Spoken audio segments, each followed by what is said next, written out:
Ganun po talaga siguro kapag nag-uulyanin na ang matanda kung ano-ano nang sinasabi. Ibinenta niya ang sarili niyang kaluluwa sa demonyo kapalit ng pera niya.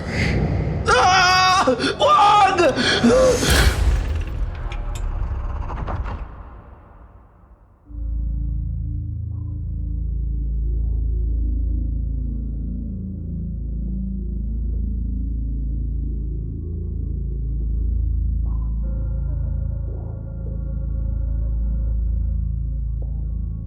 Magandang gabi po sa inyo, Sir Wilmore. At sa lahat ng mga tagahanga at subscribers ng Kwentong Takip Silim. Kumusta po kayong lahat? Ako po si Oswald, 37 taong gulang at isa pong caretaker. Ang kwentong ibabahagi ko po sa inyo ngayon ay tunay ko pong mga karanasan sa trabaho. Nangyari po itong unang kwento ko, mga 25 years ago na po ang nakararaan. Sa isang antik at madilim na mansyon sa Tagaytay. Malapit na halos sa boundary noon ng Batangas. Malakas ang ulan noong unang araw na pumasok ako sa trabaho, Sir Wilmore. Gustong-gusto kong makarating agad sa mansyon para marami akong matapos na trabaho sa unang araw pa lang. Kahit maulan, binitbit ko ang mga gamit kong pang-isang buwan, kaya nakipagsapalaran akong umakyat sa Tagaytay. Kahit na parang may paparating na bagyo.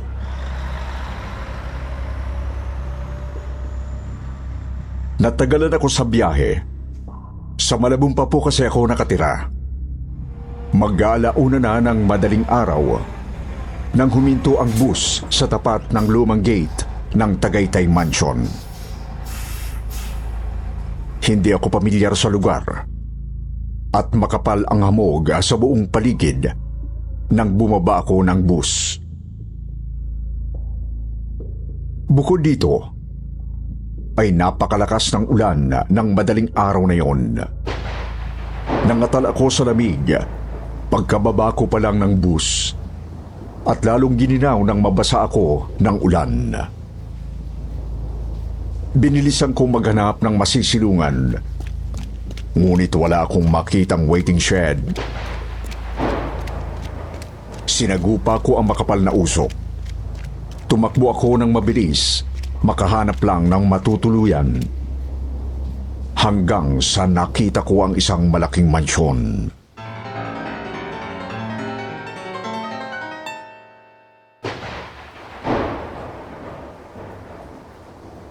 Ito na yun. Tama ang address eh. Dito nga yun.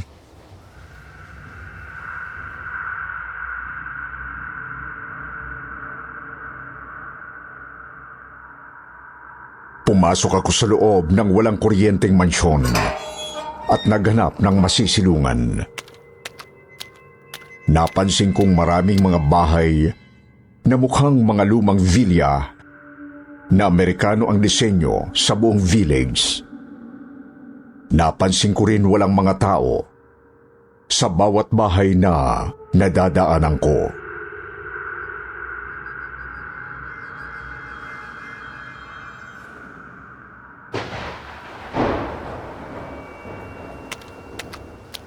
Maaga na rin kasi kaya siguro walang tao.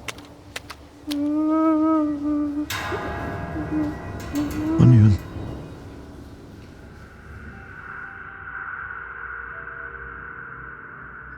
Dinig na dinig ko yung ingay. Alam niyo yung tila nang gagaling sa ilalim ng lupa.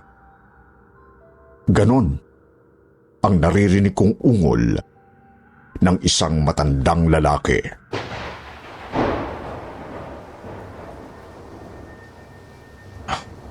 Gutom lang siguro ako.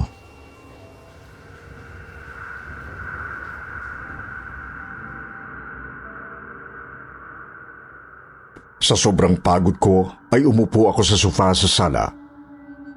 Yun na ang huli kong naalala, Sir Wilmore. Nang hilakbot ako, nang magising akong nakapadyama na at nakahiga sa isang malaking kama sa loob ng isang kwartong nasa second floor ng bahay.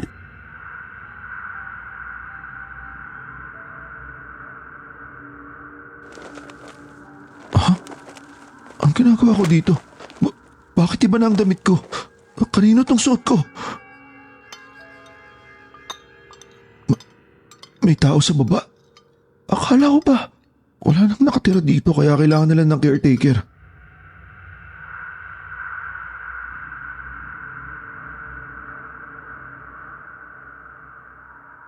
Nagmadali akong bumaba sa dining hall para tingnan ang pamilyang nag-aalmusal.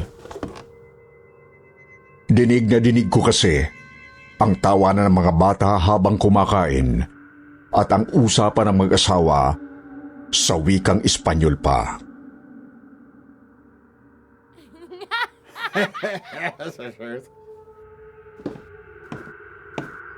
Tao po? May tao po ba dyan?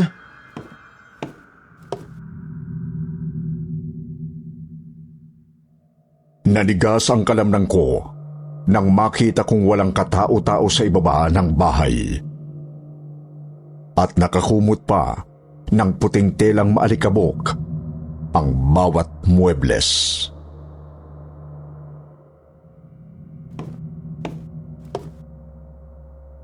Walang tao.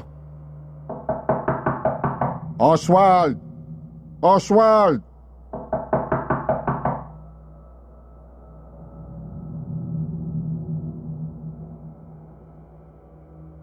Binuksan ko ang pinto ng bahay at nagulat ako sa tumambad sa harapan ko. Isang mistisong matanda na may dalang tray ng mainit na kape at pandesal na may palaman na paborito kong karne norte.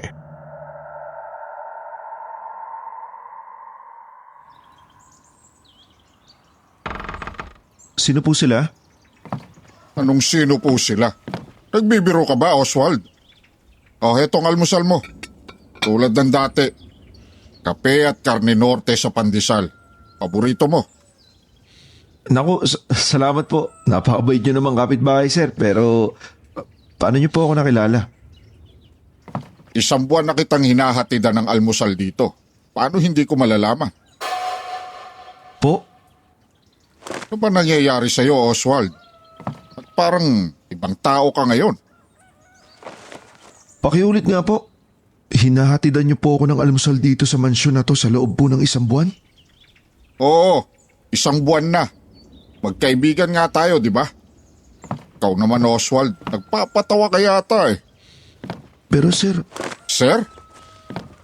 Lolo Lagro ang tawag mo sa akin at hindi sir. Lolo Lagro, paano po mangyayari yun? Kadarating ko lang po kaninang madaling araw dito sa mansyon. Hindi ko pa po kayo kilala.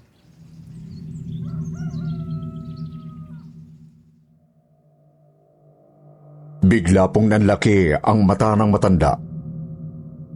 Magsasalita pa sana siya, pero bigla na lang sumulpot yung isang maganda at sexing dalaga sa likuran niya.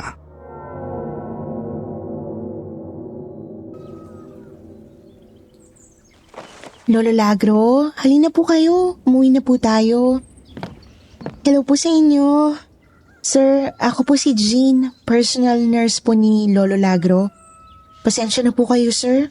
Palagi po talagang pumupunta rito si Lolo Lagro eh. Inaabangan yung magiging caretaker daw nitong mansyon simula pa nung isang buwan. Ganun po talaga siguro kapag nag-uulyanin na ang matanda kung ano-ano nang sinasabi. Kayo ho ba yung may-ari nito? Hindi miss. Ako yung bagong caretaker dito. Ang totoo, kaninang madaling araw lang ako dumating. Ako nga pala si Oswald.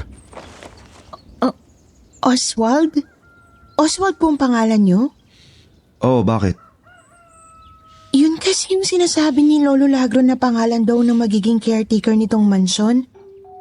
Hindi nga ako naniniwala sa kanya eh.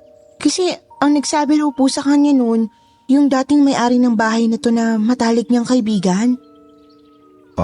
Baka naman yung boss ko. Pero bata pa yun ah. Paano sila magiging matalik na magkaibigan ni Lolo Lagro? Hindi po, Sir Oswald. Ang tinutukoy ko po yung totoong may-ari talaga nitong bahay. Si Don Gustavo kung tawagin. Ang kaso, matagal na po siyang patay eh. Ilang dekado na rin po. Kaya, paano niya sasabihin kay Lolo Lagro na Oswald ang pangalan ng magiging bagong caretaker nitong mansyon?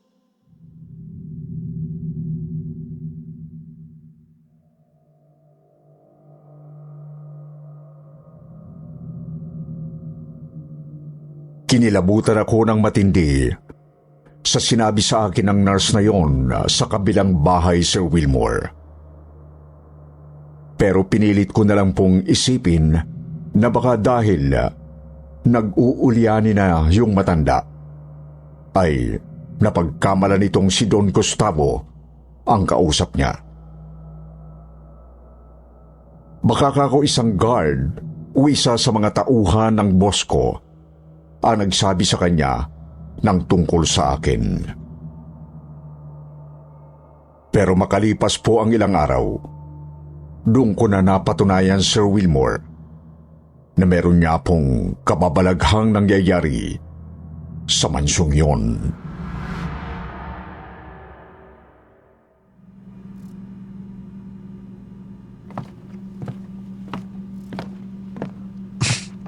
Hina ako. Napakaraming ang banyo dito sa bahay na to pero puro naman nakalak. Kalimutan pang ibigay sa akin ni boss yung mga susi. Paano ko kaya malilinis to? Doon na pala ako sa banyo sa baba.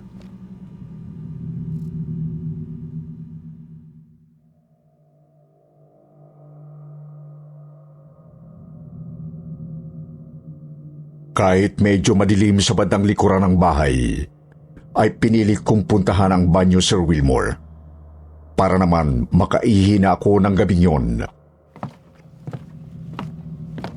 Sa totoo lang po, ay marami namang kwarto sa mansyon. Marami ring banyo, kaya para akong nasa dormitoryo. Pero yun nga po, puro nakalak, at huli ko nang nalamang wala palang ibinigay na susi sa akin yung boss ko. Hassle talaga dahil kinailangan ko pang bumaba. Medyo luma na nga ang tiles at basag na ang malaking salamin na sa banyong napasukan ko sa ibaba ng mansyon. Agad po akong nagbawas at pagkatapos ay nagpasya na akong maglinis na rin ng katawan. Dahil napagod ako sa maghapong paglilibot sa mansyon. Nilapag ko ang bag ko sa may lababo at kumuha ng tuyong damit doon. Pumasok ako sa loob ng isang shower room at agad na naghubad ng mga saplot ko. Pagpihit ko nung balbula ng shower, ay agad na lumabas ang maligamgam na tubig at tumama yun sa balat ko. Naramdaman ko namang painit ng painit ang tubig nang kunin ko ang shampoo at ikuskus ko sa maganit kong buhok dahil sa punong-puno na yun ng alikabok. Pero hindi pa umabot ang 2 minuto. Ang paliligo ko ay biglang namatay ang ilaw sa buong banyo.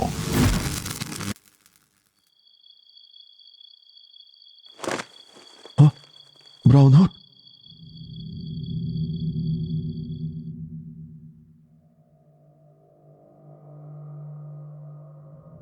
Unti-unti ring nawala ang mainit na tubig na tumutulo mula sa dutsa.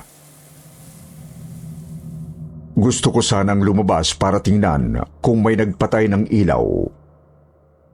Pero nahilamanan naman ako. Pinasukan ng bula ang mata ko. Napamura pa nga ako sa hapdi. Paano ba to? Sakit na ng mata ko.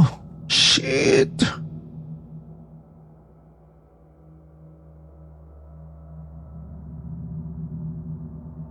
Maya-maya pa ay narinig kong lumangit-ngit ang pintuan ng banyo. Pagkatapos nun, dahan-dahan itong bumukas. May tao ba dyan?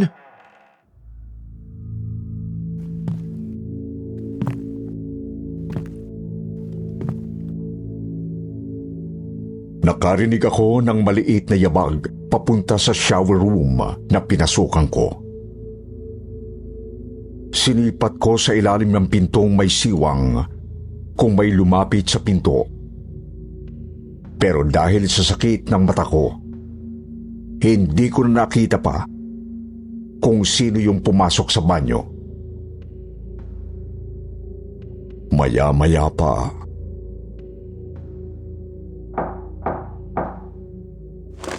Sino yan? Kung sino ka man nandiyan sa labas, hindi ka pwedeng basta na lang pumasok dito. Ako ang caretaker dito. Sino ka ba?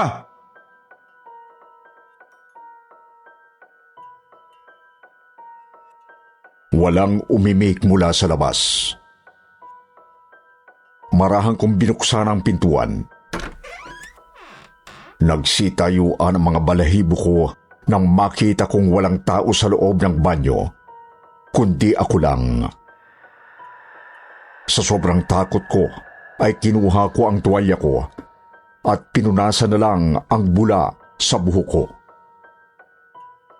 Pagkatapos noon, ay kikirat-kirat akong nagbihis ng boxer shorts at isang malaking t-shirt.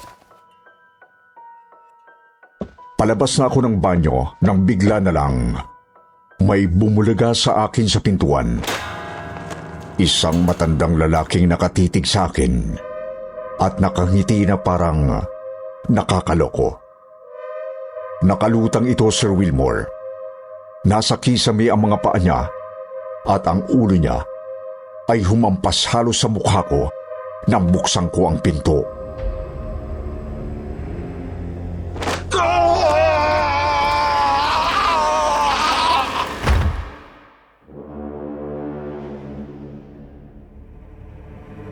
Nagulat ako sa boses na lumabas mula sa bibig ko. Kakaiba, parang boses ho ng demonyo ang narinig ko. Nagkumahog akong nagtsinelas at tumakbo papalabas ng bahay. Takot na takot ako ng mga sandaling yon. Sa sobrang takot ko, ay sadamuhan ako nagpaumaga ng araw na yon. Noon hong tirik na ang araw, ay hindi pa rin ako makapasok sa loob. Kaya naabutan ako nung matandang kapitbahay na si Lolo Lagro. Naglalakad-lakad kasi siya sa labas, kasama ang nurse niya.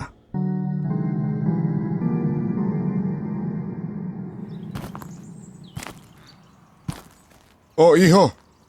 Nakita mo na ba si Gustavo? Ang sabi niya sa akin, magpapakita na raw siya sa'yo kagabi dahil gusto niya raw i-welcome ka sa bahay niya. Nagpakita nga ho siya, Lolo Lagro. Kaya nga ho hindi ako makapasok ngayon ng bahay. Bakit ho ba hindi pa tumatawid sa kabilang buhay si Don Gustavo? Tapos nananakot pa. Paano naman kasi siya makakatawid sa kabilang buhay? Ibinenta niya ang sarili niya kaluluwa sa demonyo kapalit ng pera niya. Kaya nga ayaw niya ring iwanan ng mansyong yan Dahil ang kapalit niyan, kaluluwa niya. Saka iho, dapat ay pumasok ka na lang sa loob kagabi. Di ka pa sana nahirapan dito sa labas. Wala pa rin namang pinagkaiba Magdamag ka pa rin namang sinamahan ni Gustavo dito sa labas. Dahil iniisip niya na baka pagnakawan mo siya. Yun ang dahilan kaya binabantayan niya ang bawat kilos mo. Lolo, ano ba yung sinasabi niyo kay Sir Oswald? Tinatakot niyo siya. Pati ho tuloy ako, natatakot na rin sa mga sinasabi niyo. Di matakot kayo. Lalo kayong didikitan ng mga kaluluwang yan kapag ganyan palagi ang nararamdaman niyo. Mas nahihila niyo sila kapag puro negatibo ang emosyong nakikita nila sa inyo. Mas naiengganyo silang sumama sa inyo.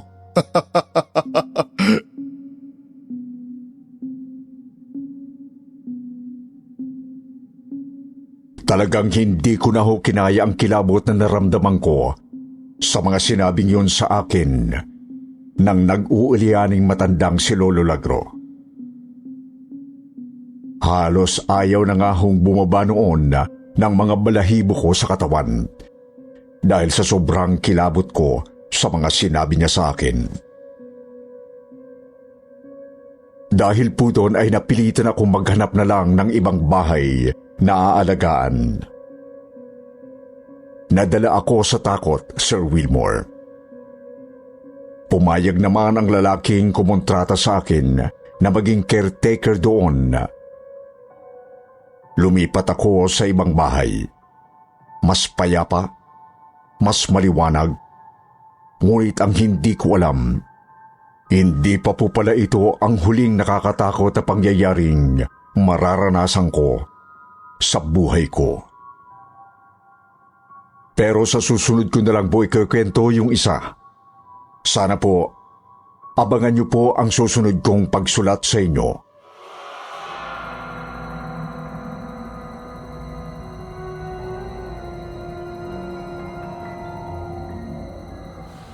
Green Hills.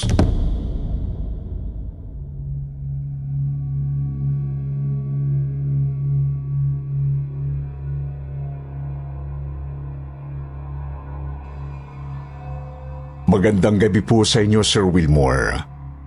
At magandang gabi rin po sa lahat ng mga tagahanga at subscribers ng Kwentong Takip Silim. Kumusta po kayong lahat? Nagbabalik po kaming muli, si Oswald. 37 taong gulang at isa pong caretaker. Ang kwentong ibabahagi ko po sa inyo ngayon ay isa na naman sa mga tunay ko pong karanasan sa trabaho. Ito na po yung pangalawang kwento ko na nangyari naman mga 10 taon pa lang po ang nakalilipas. Sa isa na naman pong malaking bahay sa may Green Hills.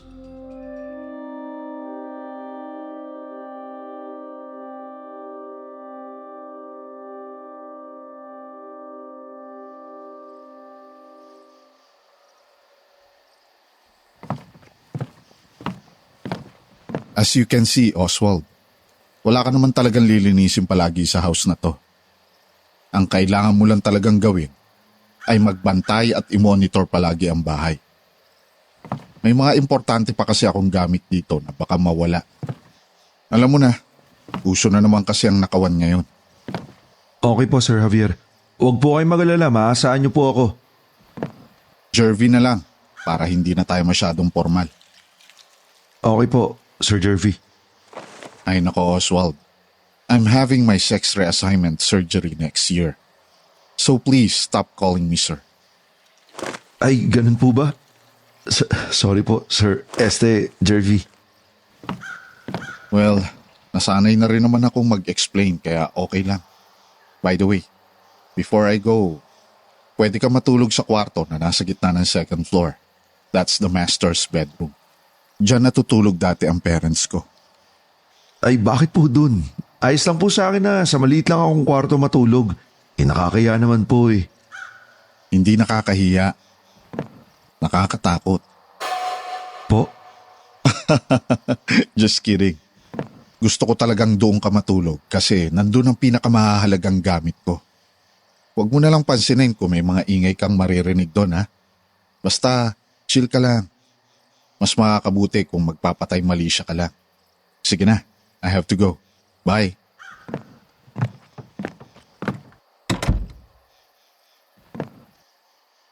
Sa lahat ng binantayan kong bahay, dito sa Green Hills ako hindi natakot. Pero nung una lang yun. Kasi pagkatapos ng 3 buwan, nagsimula na ako makaramdam ng mga nakakakilabot na bagay sa loob ng bahay.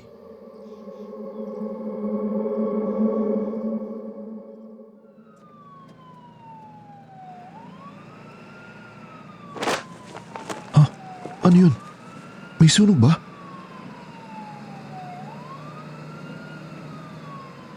Gabi-gabi akong nakaririnig ng sirena ng ambulansya na sobrang lakas. Pasok hanggang tulugan ko. Nakakarinig ako ng babaeng humahagulgol at mga yabag ng paa na labas-masok sa bahay. Pero pagtitigan ko naman, wala namang tao doon.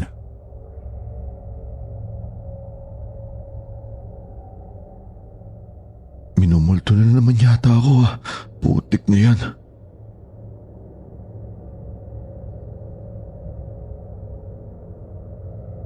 Hanggang sa dumating ang gabi na hindi ko malilimutan sa lahat.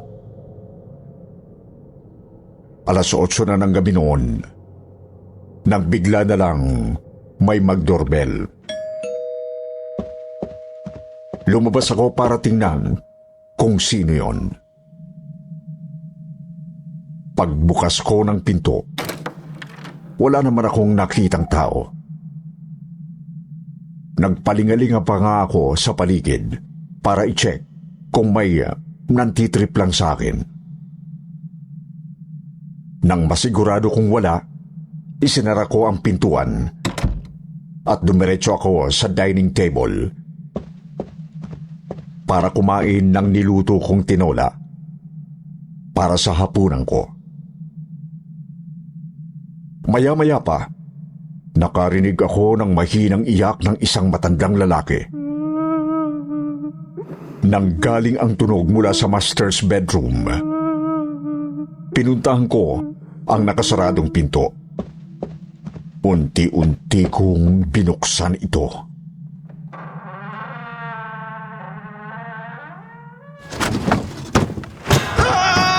Wag!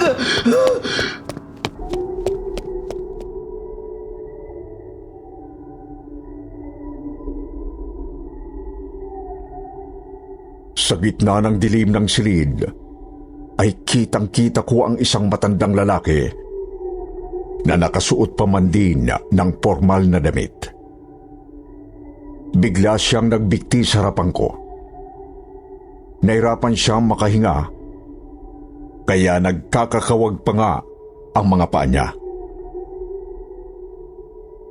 Bago tuluyang lumawit ang dila niya, ay tumirik ang mga mata niya. Sa sobrang takot ko, ay napatakbo ako papalabas ng gate. Pero, Oswald!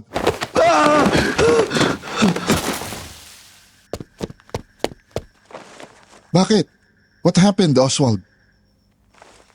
May matandang lalaki oh. Nagbigti siya sa loob ng master's bedroom. Nakita ko.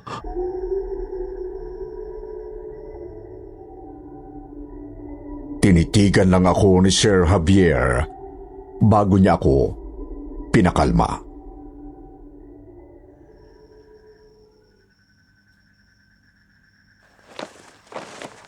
Huminahon ka, Oswald.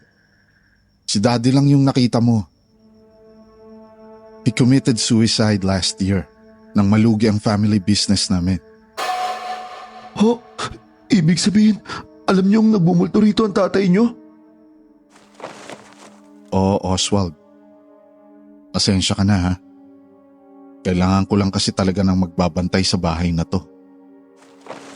Hindi ko lang kayang magstay dito dahil sobrang dami kong naging masasakit na memories sa bahay na to.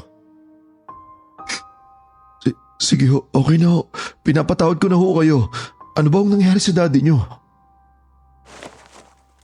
Nung nagpakamatay si Daddy, ang totoo, nag-iwan siya ng sulat. Isang suicide note. Doon nakalagay na sinisisi niya ang pagiging immoral ko sa kamalasang nangyari sa business namin. Isang malaking trauma ang dinulot ng pagkamatay ng daddy ko sa buhay ko na hanggang ngayon dala-dala ko pa rin. Hindi ko mapatawad ang sarili ko. Alam kong nagpakamatay siya ng dahil sa akin. Kasalanan ko ang lahat. Kaya nga gusto ko sanang may magbantay muna sa bahay na to habang inaasikaso ko pa ang pag-aayos sa sarili ko. Ang kaso, wala namang tumatagal dito na tagapag-alaga. Kaya pasensya ka na talaga, Oswald.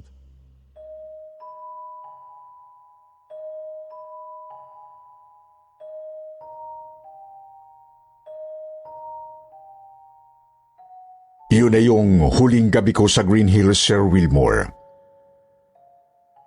Tumigil muna ako sa pagiging caretaker. Nagsimula akong magsimba para mawala ang takot ko sa mga bagay na hindi maganda. Lalo na sa mga pumapanaw na kaluluwang nabuhay ng malungkot o may galit dito sa lupa. Ngayon ay buong tapang ko nang naikwekwento sa ibang tao ang nangyaring kababalaghan sa akin. Hindi na ako natatakot ngayon dahil alam ko na palagi kong kasama si Kristo sa buhay ko. Kahit na bumalik pa ako mismo sa mga bahay na binantayan ko noon, alam kong kakayanin ko dahil hindi na ako malalapitan pa ng mga masamang kaluluwa dahil sa pananalig ko kay Kristo. Sana po ay nagustuhan ninyo ang istorya ng mga karanasan ko noon sa trabaho bilang isang caretaker. Maraming salamat sa pagkakataong ito, Sir Wilmore. Mabuhay ang programa ninyo at pagpalain nawa tayong lahat ng Diyos Ama.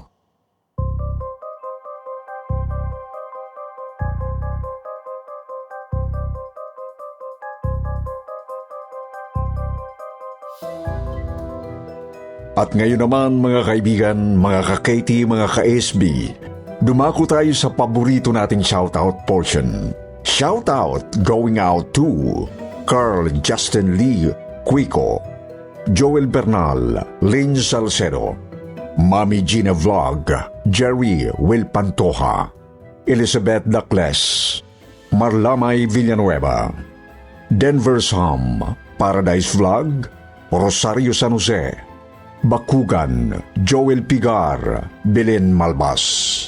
Magbabasa tayo ng pinakamagandang comment galing kay Jennifer Abelia at GDD Asolabo. Sabi ni Jennifer, silent listener here since nung nasa Kuwait ako at nawala at nagkaroon ng SB at bumalik. Naging routine ko na talaga ang pakikinig habang naglilinis, nagluluto at pampatulog na rin. Ang gaganda talaga ng mga true stories. Solid. Sabi rin ni Jiridia, pa-shoutout po. Avid listener niyo po ako dito sa Israel. Napakinggan ko na po yata lahat ang kwento ninyo kasama palagi sa trabaho. Sa mga hindi nabanggit, sa susunod na lang po, huwag niyo pong kalilimutan mag-reply sa ating shoutout box na nasa comment section para ma-shoutout ang pangalan ninyo. Muli po, mula sa bumubuo ng Kwentong Takip Silim at Sityo Bangungot, ito ang inyong lingkod, Sir Wilmore Plupino, nagpapasalamat.